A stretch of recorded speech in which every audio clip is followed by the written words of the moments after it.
What's going on, everybody? KingofDragons 5000 here, coming at you with another figure review. Today we'll be having a look at the Medicom Toys Mafex Harley Quinn from Batman Hush. And so here we have Harley Quinn pose and out of the packaging. Before we have a look at Harley, let's see what she comes with. She does come with 3 different head sculpts. We do get the neutral smiling head, we get a maniacally smiling head, and then we get a grimacing angry head. She also does come with a pair of fists, a pair of relaxed hands, a pair of grip hands, a pair of style pose hands, and a pair of pointer finger hands. She also does come with a separate set of feet with the spring-loaded shoes on them, which look really nice. And then finally she does come with her mallet. Other than that, Harley Quinn doesn't come with anything else. I would have loved it if she came with her pop gun, but yeah, we all know how DC is with firearms right now. So with that out of the way, let's have a closer look at Harley Quinn. And so here we have a closer look at Harley Quinn, and Mafex has once again knocked it out of the park. I'm not gonna lie to you guys, this is probably my favorite 1/12 version of Harley that I own, at least the comic book version. She looks very good. I love the way she turned out here. They did a fantastic job with her. I really do like her domino mask right here. It is very accurate to the Hush, where it does go over her cowl like that. And I do like the fact that it is sculpted on both sides, but the black side you will have a hard time seeing. When you catch it in the light, you can see the outline, but yeah, really do like the way her head sculpts look. I do have her with her little smirking head right here, which I think my default head sculpt is going to be her maniacally laughing, smiling head, which this looks really nice. I really do like the little pom-poms right here on the Harley Quinn hood that she is wearing. And it is very accurate to the Hush comics. She doesn't have these overly dramatic gesture, I don't know what to call them, pigtails, tassels, I don't know. But yeah, they do look really nice, and I love the shade of red that they went with. Although, in my honest opinion, I think Harley Quinn's red should be more saturated. This is a little bit too muted for my taste, but it is accurate to the Hush comics. So yeah, I would have liked it if her red was more like her lipstick, because that lipstick is very well done. I really do like the overall paint. The green eyes just pop really nicely. Then we do have her Jester's collar right here, which is done very nicely. I do like the way it comes around, and it is a separate appliance, but it's not removable. It is if you try to force it, but yeah, out of the packaging this does not come off. It's actually glued onto the torso. Then having a look at her jumpsuit, it is your traditional Harley Quinn jumpsuit with the red and black, and it's perfect in my honest opinion. There's really hardly anything I can complain about. If I do complain, it's really just nitpicking on my end, but yeah. Having a look at her costume, you can see it's very skin tight as it is in the comic. We do have the red diamonds here on her bicep on the black side. I kind of wish that the black was a little more glossy to make that more like a latex wear, and the red would have been more matte, kind of like a satin finish. But yeah, I do like it. And going down to her left arm, we do have the diamonds on her forearm in black. Really do like her cuffs right there. There really isn't too much to say about Harley Quinn's costume. It's very generic, but it's very iconic. I love the paintwork on it. There was so many opportunities to mess up this paint, but the lines are nice and crisp. Even though they're not sculpted on, they are literally just painted on. That's one thing I find amazing, is that all these lines, they're not sculpted, they're actually just painted, and they are very clean. Yeah, you can get them out of alignment by moving the joints, but yeah, for the most part, if you line everything up, it's very good, very clean, very good look for Harley Quinn here. I kind of wish that she had the red diamonds up here on her backside, because that's kind of iconic for Harley Quinn, but she also does have it right here on her calves. Again, I would have liked it if the black was a little more glossy and this was a little more satin. I don't know, like I said, I'm just nitpicking at this point. The figure is done exceptionally well. We do have her 3 diamonds right here on her thigh, going all the way down to her calves, where she is wearing 2 different shoes, which I do like that. And like I said, she does come with the spring-loaded shoes as well if you want to have her pose with that. But overall, I like this Harley Quinn. It's probably my favorite comic book rendition of Harley Quinn in 1/12 scale, and unlike Mattel, she didn't get a blue face, so I am very happy about that.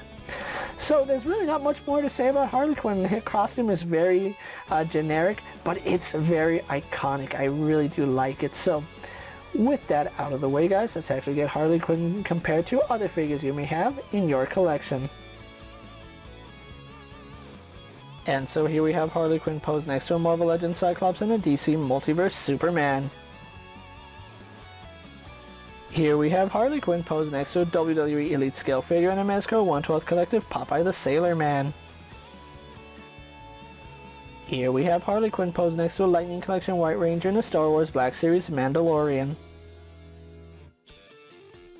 And for one final comparison, here we do have Harley Quinn posed next to the Mafex Hush Batman and the Hush Joker. So with the comparisons out of the way, let's have a look at Harley Quinn's articulation. Now, Harley Quinn does have a double ball joint in the head, which she can look up very nicely. It is on a crooked ball joint, so depending on how you have that angled, depends if she looks up better or down better. Me, right now, I have her looking up better, and she does look down. She can tilt her head side to side, which is really nice. Does turn left and right. Then she has a second ball joint here at the base of the neck, so that does lean back and forward, tilts more to the side really nicely. She does have your Mafex ball joint here in the shoulder, which is a butterfly joint that goes back, forward, up, and down. And then it's a ball socket going into her shoulder, so that does have some play going up and down. Going out to the side, I feel like her arms could do better. That's about as far out as they go. Not full horizontal, but it's good enough. She does go all the way around, no problem, although you might hit her little collar piece right there. She does have a bicep swivel, which works really good. Double bend here in the elbow. Unfortunately, it doesn't go past that far, but it's still better than 90.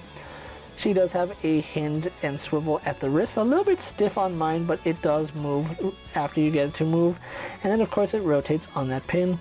We have a double ball joint here at her torso, so she does lean back and crunches forward, side to side, and then some rotation here at the upper torso. Then we have a lower ball joint, which does let her lean back even more, leans that far forward, side to side, swivels at the waist. Legs are on drop down hinges, so those do drop down. They kick out to about right there, which is pretty good for Harley Quinn. Going out to the side, yeah, we can get the full split on Harley, which is really good.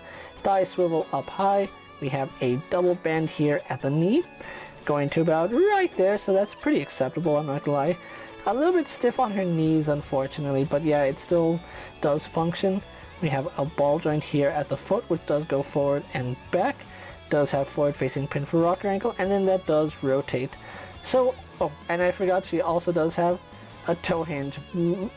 A very ugly toe hinge, but a toe hinge nonetheless. So that's Harley Quinn's articulation, and it works for the most part. It's really good for Harley. I kind of just wish she had better mobility in the shoulders, but other than that, still a really solid figure. So with that out of the way, guys, let's actually get Harley posed for my final thoughts, and then we'll wrap up this review. And so here we have the Metacom Toys Mafex Hush Harley Quinn posed for my final thoughts. And overall, Metacom Toys has done it once again, taking a comic book figure straight from the comic book and putting it into action figure form. I absolutely love their Hush line. I'm so far deep in it, you guys, I have to get every character at this point. And Harley Quinn does not disappoint. I really like the way she came out. I think she comes with every accessory you would want, except the pop gun. I really wish she came with a pop gun. I don't know why they didn't include it. It's not a real firearm, it's just basically a cork gun with a string on it. So yeah, it is very confusing on these, because they even omitted the sonic gun for Armored Batman. But anyway, Harley Quinn here is an exceptional figure, and I love the character, and I love how Mafex made her. Like I said, every little gripe I have is honestly just a nitpick, with the red being not as saturated as I would have liked it, and maybe some more gloss to the black. Other than that, guys, nitpicking aside, a really solid figure and an absolute must-have for any fan of Harley Quinn or the Hush comic book series. This is an absolutely gorgeous, and I do mean gorgeous looking figure, and once you get her posed, you're gonna really love the way this figure came out. If you are looking for this version of Harley Quinn, she is starting to hit stores overseas, so if you did pre-order her from sites like AmiAmi and HobbyLink Japan, she should start shipping soon, if not already, so be on the lookout for her if you had her pre-ordered. If not, at the time I'm making this video, she is available on HobbyLink Japan in very limited quantities, so if you do want her, definitely pick her up. You will pay about $60 for this figure, and then about $30 for shipping if you get her rush shipping, which is still a fair price, putting her at about $90. Seeing as how if you pre-order her domestically, you are looking to pay an upwards of $100 for her, and that's even before shipping. So definitely check out these prices before you buy, guys. If you have to get it domestically, then you are going to have to pay a little bit extra, but other than that, a very, very good addition to the Mafex Hush line and any collector for Harley Quinn. With that being said, guys, I'm KingofDragons 5000. Don't forget to like this video, leave a comment, subscribe to my channel. Go ahead and check out all my other action figure reviews, as well as all my other Mafex and my other Batman Hush videos. Hopefully you find them informative. As always, if there's a figure you would like to see me review, let me know down in the comments, and if it's in my collection, I'll gladly have a look at it. While you're at it, check out my Instagram account for new and exciting action figure photos, and as always, ring that bell to be notified anytime I upload a video. Until next time, guys, I'll see you later. Take care, everyone.